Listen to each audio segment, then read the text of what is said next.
अयोध्या राम मंदिर चंदा चोरी में एसआईटी ने इस खुफिया घोटाले की पर्देदारी उठाई तो एक ऐसी सच्चाई सामने आई जिसने पूरे देश के होश उड़ा दिए। अयोध्या राम मंदिर काउंटिंग रूम के अंदर जहां कड़क सुरक्षा थी, वहां महज 40 दिन के अंदर एक या दो बार नहीं, पूरे 70 बार चोरी की गई। लेकिन असली झटका तब लगा जब पकड़े गए आरोपी अविनाश शुक्ला ने एसआईटी के सामने अपना मुंह खोला। उसने जो कबूला वो किसी फिल्मी स्क्रिप्ट से भी ज्यादा हैरान कर देने वाला था।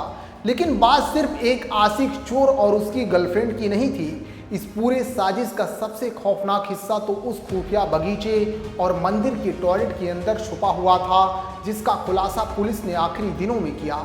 चलिए इस कहानी को बिल्कुल शुरुआत से समझते हैं। मंदिर के अंदर जहां चंदा गिना जाता था, वहां सुरक्षा ऐसी थी कि परिंदा भी पर नहीं मार सकता था। लेकिन चोरों ने इस सुरक्षा की सबसे कमजोर कड़ी को पकड़ा। गिनती के दौरान जब सबका ध्यान हटता था तो यह लोग नोट की गड्डियां उठाते और सीधे अपने जूतों और मोजों में छुपा लेते थे। लेकिन वो इस पैसों को तुरंत बाहर नहीं ले जा सकते थे, तो उन्होंने मंदिर के अंदर वॉशरूम को अपना सेफ हाउस बना लिया था। वो नोट चुराकर पहले टॉयलेट में छिपाते थे और धीरे धीरे मौका देखकर उसे कैंपस से बाहर निकालते थे। लेकिन मामला यहीं खत्म नहीं हुआ था। असली दिमाग तो उन्होंने पैसों के बंटवारे के लिए लगाया था। जब पैसा कैंपस से बाहर निकल जाता था तो उसे डायरेक्ट घर नहीं ले जाया जाता था। एसआईटी की जांच में पता चला कि चोरों ने मंदिर से थोड़ा दूर 14 कोसी परिक्रमा मार्ग के पास एक गुप्त बाग यानी गार्डन चुना था। हर रोज ढलते सूरज के साथ इस सुनसान बगीचों में चोरों की मीटिंग होती थी, जहां चोरी की राशि को बराबर हिस्सों में बांटा जाता था। लेकिन अगर आपको लग रहा है कि चोरी सिर्फ काउंटिंग रूम से हो रही थी तो आप गलत हैं। इसका अगला कदम इससे भी बड़ा और खतरनाक था, जिसके बारे में सुनकर आपका गुस्सा 7वें आसमान पर पहुंच जाएगा। चोरों ने सिर्फ अंदर का पैसा नहीं चुराया, बल्कि बाहर बैठे भक्तों को भी लूटा। उन्होंने श्री राम जन्मभूमि तीर्थ क्षेत्र के असली लोगों वाली नकली रसीद बुक यानी फेक रसीद बुक छपवा ली थी।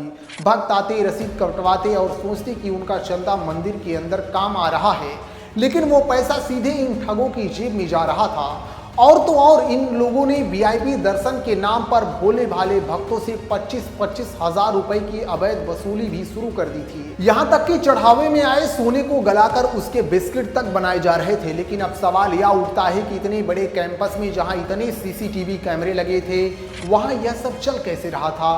क्या कोई ऊपर बैठा था जो सब देख कर भी अनजान था? एसआईटी की रिपोर्ट में जो सबसे हैरान कर देने वाली सिक्योरिटी लैब सामने आया वो था काउंटिंग रूम का सीसीटीवी सिस्टम। उन कैमरों की कोई भी लाइव मॉनिटरिंग नहीं हो रही थी, यानी कैमरे चल रहे थे पर उन्हें रियल टाइम में देखने वाला कोई नहीं था। और सबसे बड़ा झोल, उसका डेटा हर 45 दिन में ऑटो डिलीट हो जाता था। चोरों को यह बात अच्छे से पता थी, इसलिए वो बिना डर के इस खेल को अंजाम दे रहे थे। और जब पैसा बैंक में रखने की बात आई तो उन्होंने अपना दिमाग चलाया।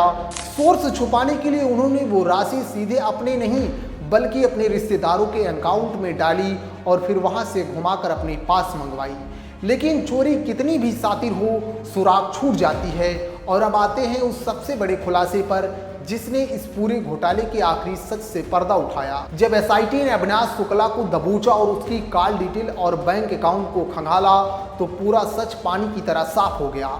अविनाश शुक्ला ने कबूल किया कि इस चंदा चोरी के पैसों से उसने अपनी गर्लफ्रेंड को लाखों का महंगा मोबाइल गिफ्ट किया था और उसके बैंक अकाउंट में सीधे 2 लाख ट्रांसफर किए थे।